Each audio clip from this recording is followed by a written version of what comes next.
Muy buenas noches. En medio de este conflicto estudiantil prolongado, tan prolongado que nadie lo habría previsto, posiblemente esta noche sea bueno tener una mirada retrospectiva para hablar del presente. ¿Con quién vamos a conversar esta noche? Con quien fue intendente durante los 6 años del gobierno de Eduardo Frei en la región del Biobío. Una intendencia exitosa en la que no tuvo jamás una acusación. Es actualmente presidente regional de la Democracia Cristiana, pero fue ministro por 3 meses de Michelle Bachelet, ministro de Educación. Algunos dicen que fue el pingüinazo, esa primera explosión de los estudiantes, lo que lo defenestró. Pero le vamos a preguntar a Martín Silich, ¿con qué ministerio se encontró? ¿Cuáles son los problemas que surgieron en ese momento? ¿Por qué se fue? Si la situación es similar a la de entonces o no y se avanzó poco en todos estos años. ¿Cuál es su mirada de hoy? ¿Qué tal? Buenas noches. Buenas noches, Tomás. A ver, partamos desde el inicio. Te llega, es nombrado ministro sorpresivamente, hay que decirlo, sorpresivamente, ministro de Educación de Michelle Bachelet. ¿Y con qué ministerio se encontró? A ver, lo primero que yo quiero decir es que 15 días antes de asumir el ministerio, yo me fui al ministerio. Y estaba Marigen Horkol en ese momento de ministra y me ofreció toda la ayuda, me abrió las puertas del ministerio para que yo comenzara a revisar el tema. Y me fui con 2 o 3 amigos, algunos de ellos sagaces inspectores de cuenta, y comenzamos a revisar el ministerio. Y nos dimos cuenta de una serie de problemas, de una serie de problemas no resueltos.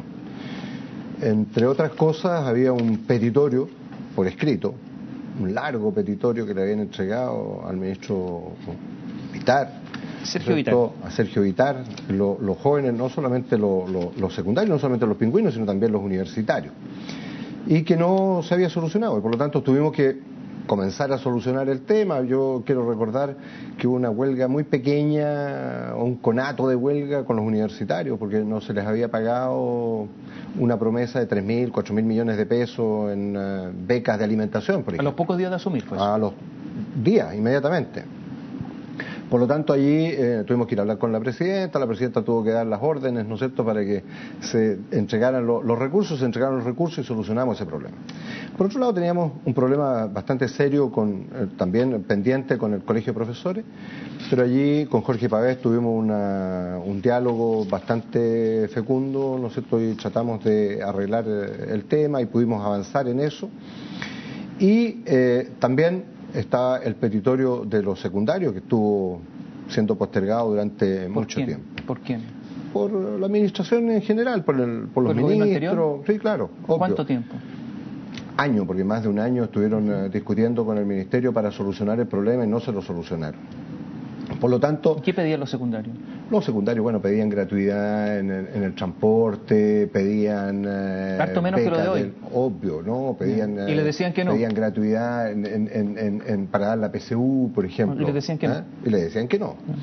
Y con el ministro del Interior tuvimos que discutir muchas veces, ¿no es cierto?, con Hacienda, para que nos entregaran la plata, y Hacienda... duro. ¿Velasco? ¿No es cierto? ¿Andrés? Obvio. ¿Quién otro? ¿Así?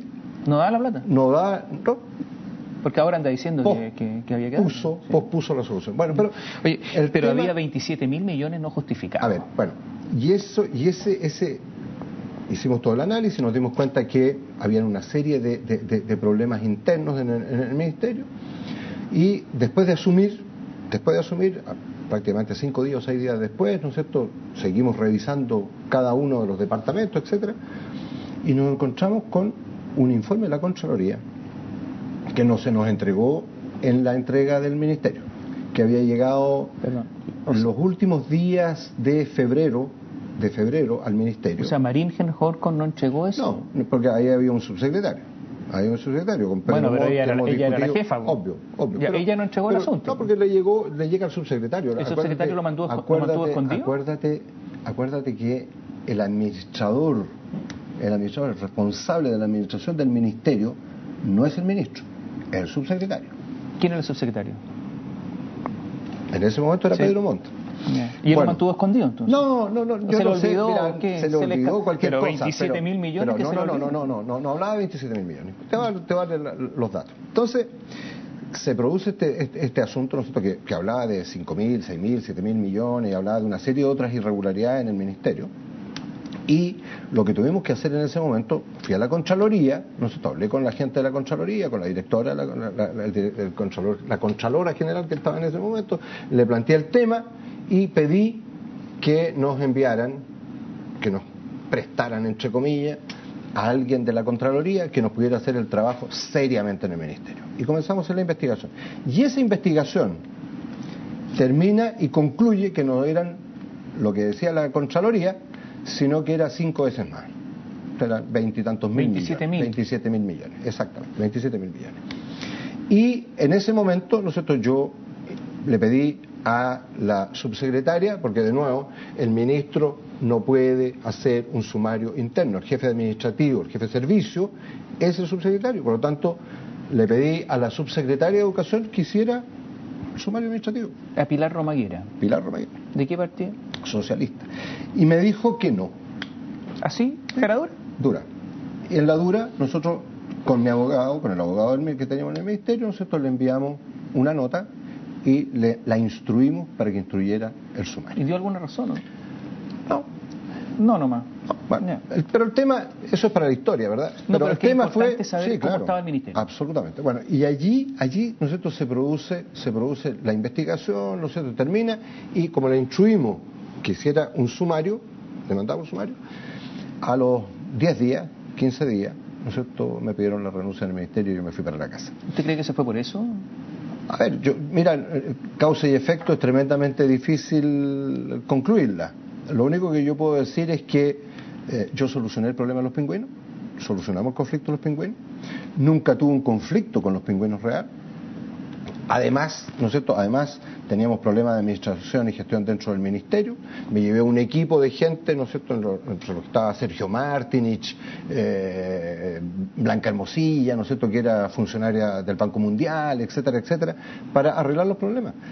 Cumplimos con las metas de la presidenta en los 100 días, con las salas cuna, etcétera. O sea, había un desafío importante y lo hicimos. Todos esos los hicimos. Es más, conversábamos, discutimos con los rectores de las universidades, teníamos un ambiente de trabajo bastante interesante, porque le planteé a los rectores, y los rectores que hay algunos que todavía están allí, ¿no es cierto?, se recuerdan que les planteé que había la necesidad urgente de generar un plan estratégico para el desarrollo de la educación superior en Chile, porque no existía. ¿Es verdad que se encontró con un ejército de periodistas en el ministerio? Bueno, sí. ¿Cuántos? Sí, más de 10. ¿Cuántos? 15, 12, 14, 15, ya no me acuerdo, pero era más de 2 dígitos. Yo leí que había dicho que eran como 60.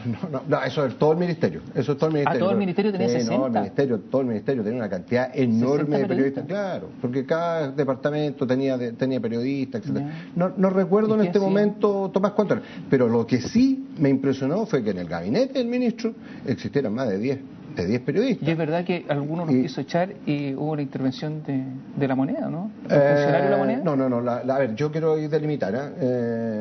Cuando le planteé este tema a la presidenta me dijo: Martín, yo con 5 llegué a la moneda, por lo tanto ejecuté. Y yo ejecuté. ¿Y? Por supuesto que tuve problemas con el jefe de aquellos periodistas que estaban allí. ¿Con quién? Juan Carvajal. ¿Y qué se enojó? Pero obvio. Yeah. Y si tú miras lo que pasó después, ¿no es cierto?, del 21 de mayo, hubo una serie de intervenciones. Tuvimos algunos problemas serios con Juan, por eso mismo. Con Carvajal. No.